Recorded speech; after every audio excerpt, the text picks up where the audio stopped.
Sinibingelele babukeli bethu bakwaDukuza TV, nikhuluma noPhumlani kaMhlongo, sise Charlottesdale endaweni yase Groundville eWard 29. Sinosisi la ozosibingelela ayibike igama lakhe mase bika udaba aze ngalo, siza ukuthi ke ikuphi la esingakwazi ukuthi silungise khona noma sincedise khona. Babukeli bethu ke sisazoya kusisi ayichaza igama lakhe nestory. Sicela ukuthi ke ningakhohle ukuthi ukuze i-channel yethu ikhule ikwazi ukufika la esifisa ukuthi ifike khona, ihambe yonke indawo. Sicela ukuthi ningakhohle ukusubscribe, ni like, ni comment, niphinde ni share ukuze nabanye bakwazi ukuthi babone ku channel yethu yakwaDukuza TV. Siyabonga nje kakhulu uthanda nisiphalona babukeli bethu Luisimanga. Asoze sikhohle ukunibonga sonke isikhathi ngoba isupport enisinika yona ingaphezulu kwesicabangayo. Sizibona siyabantu abakhulu ngendlela eyisimanga ngenxa yothando enisinikeza nalo. Sicela niqhubeke njalo kwendlulisele nakwabanye babukeli bethu. Sisazocela nje ukuthi idlulisele kusisi ubingele babukeli bethu masubika nje igama lakho mase siqala ngestory mama. Siyabonga. Sanibonani kwaDukuza TV, igama lami uThumeka Ndamase, uhlala eThethe. Ngibhalele kwi-page lika Phumlani ngoba ngicela usizo mayelana nesibhedlela saseStenga.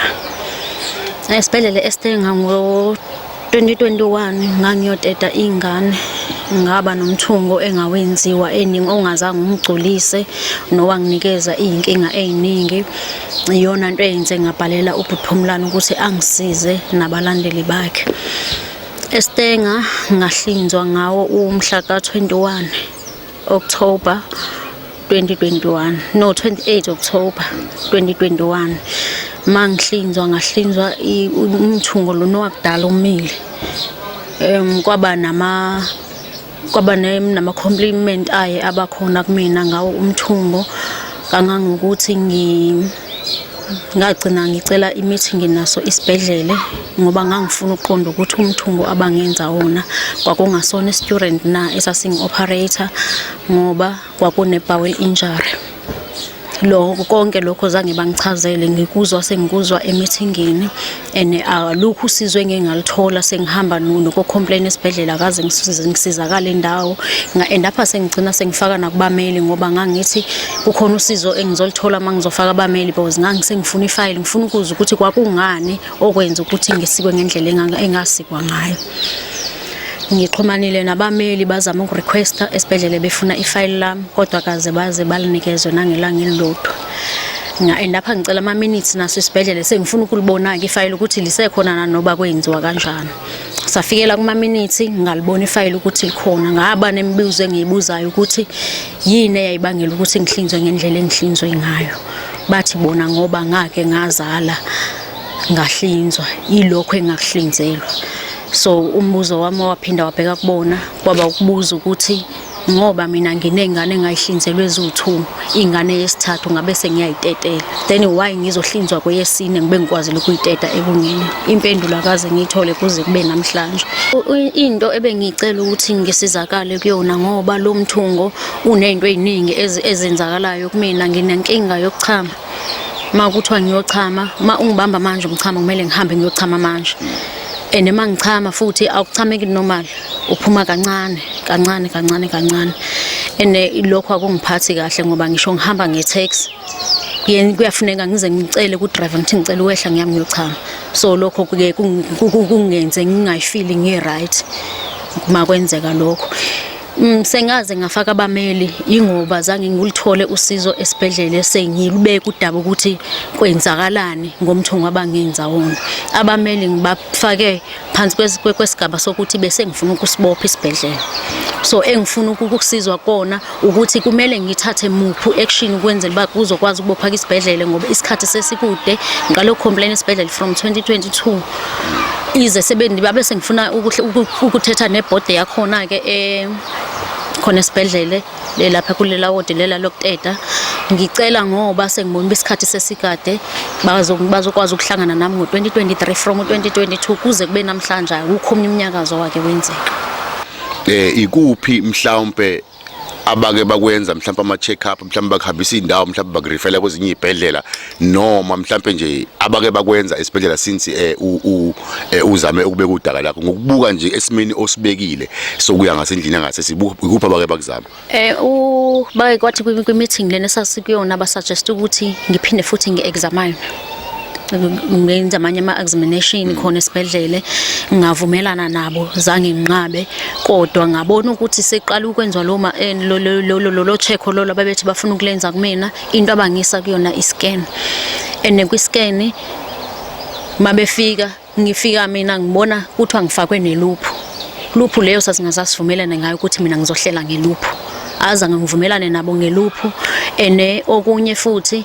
ngabekelwa idate yokuphinda ngibuye ngiyocheck ama results bathini ngoba baye bawuthatha umchamo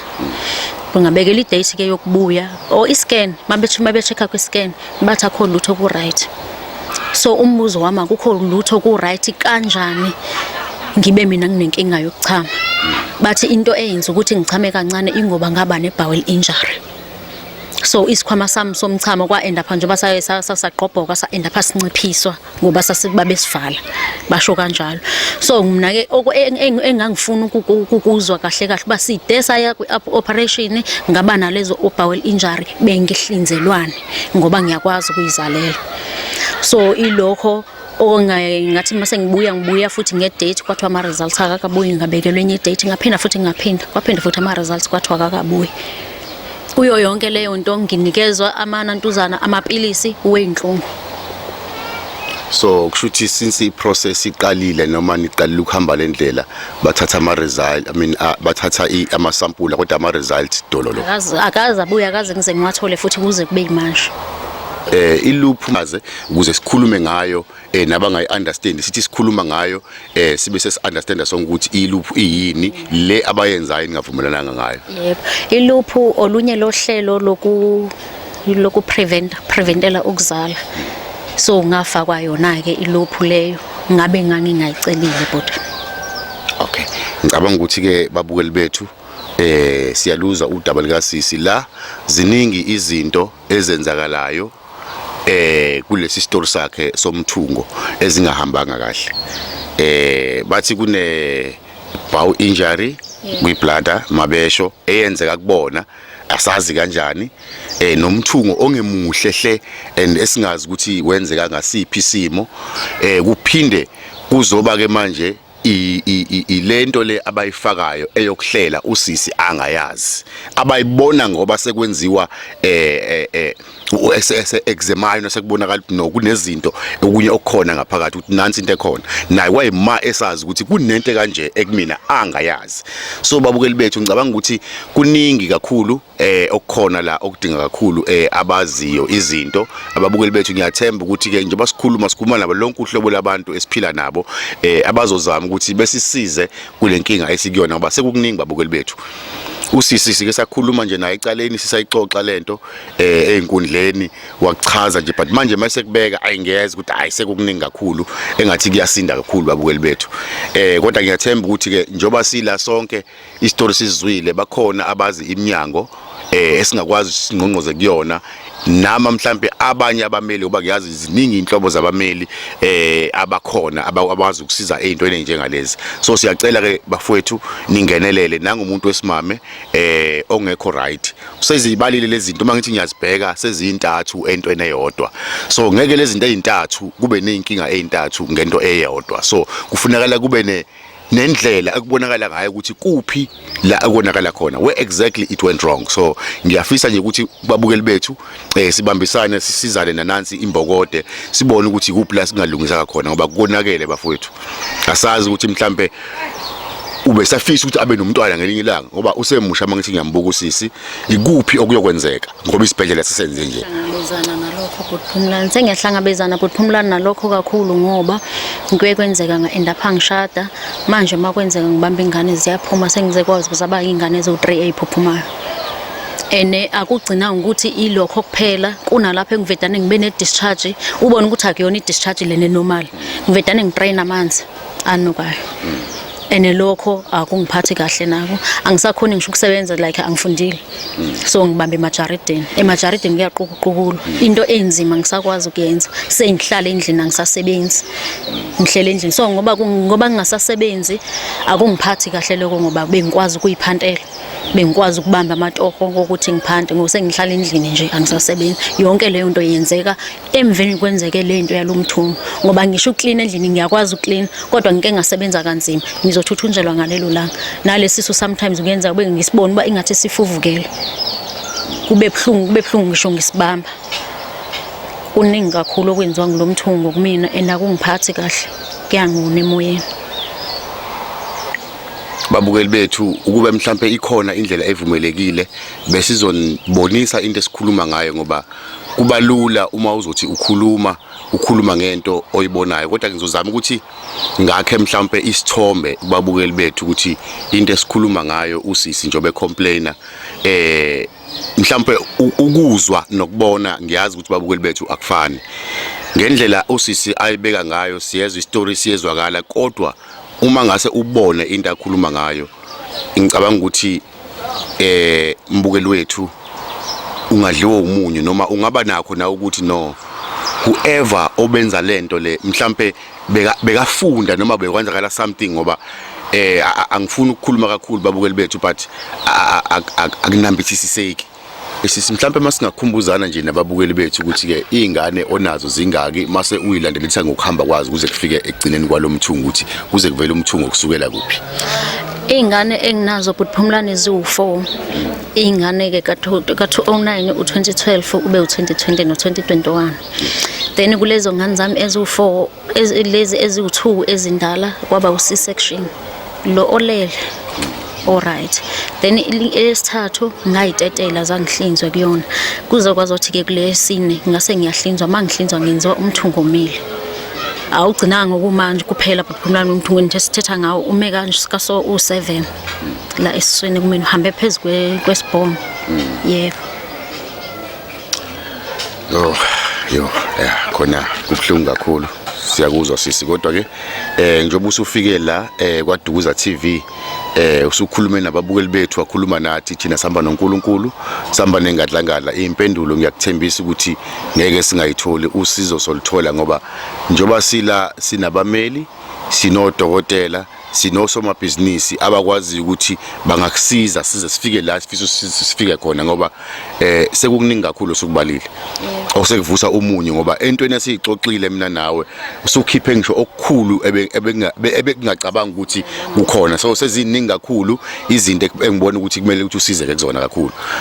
siyabonga nje kakhulu ngesikhathi senu besizodlulisela ke kuyena usisi mhlambe ke adlulise amazwi okubonga ayicelele nje nakucela afisa nje ukucela adlulise nje konke afisa ukudlulisa kubabukeli bethu sisi over to you. Ngisacela ukubonga kubabukeli nakubalandeli bekwaDukuza TV ngicela futhi ukuthi kwabanakho ukungisiza bangisize ukuthi kwenzeke ubulungiswa kwinto eyenzeka kwisibhedlela saseStenga kumina nginethemba ukuthi ngoba ngifikile lana konke kuzolunga kuzohamba kahle ngibonile uBhuthumlani ebasiza abantu ingakho nami ngize ngagcina ngibhalela yena ngokuba nethemba lokuthi kuzohamba kahle nakumina ngiyabonga. No siyabonga kakhulu sisi siyabonga nje nanokukholelwa kuthina ekwaDukuza TV ngoba babukeli bethu ekwaDukuza TV nongakayiboni usazoyibona inamandla kukhulu okwenzakalayo zikhulu nje izimpendulo ngoba senza sure ukuthi into esidume ngayo nesenza ukuthi siphakabe kakhulu konke esikwenzayo sikushiya kanjalo siyake sikulandelele kuze kufike egcineni and senza sure ukuthi isiphetho sakhona silesi siphetho esizomjabulisa wonke umbukeli nathi sisijabulise uqobo ngoba iyona into kuphela eyenza noma engenza igama lethu sikwaDukuza TV liye phambili ukuthi konke esiqalile sikufeze ngendlela enhle. Sibonga nje kakhulu babukeli bethu sicela ke niqhubeke njalo ke nokucomment niqhubeke njalo nokusubscribe ni like niphinde ni share nabanye. Sibonga nje kakhulu.